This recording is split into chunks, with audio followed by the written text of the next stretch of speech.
Қазақстан Республикасының мемлекеттік өнер музейінің орталық көрме залында Александр Беловтың ең бастысы жайында атты жеке көрмесі өтіп жатыр. Экспозицияға суретшінің 70-тен астам кескіндемелік және графикалық туындылары қойылған. Это юбилейный. Бұл Александр Павлович Беловтың мерейтойлық жеке көрмесі. Экспозицияға суретшінің кескіндеме, графикасында бағыттардағы 80-ге жуық еңбектері енген. Александр Белов түрлі жанрда жұмыс істейді. Суретші адамның көңіл күйін беруге, оның қимыл әрекетін, оқиға болып жатқан ортаны көрсетуге, мінезімен даралығын тап басып бере алуға шебер. Белов жанына Ұлы Отан соғысы тақырыбы әсіресе жақын екенін айтты. 41 год.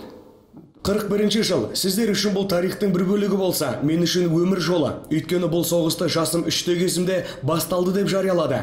Есімде қалғаны шуақты күн болатын, және анам жылап отырды.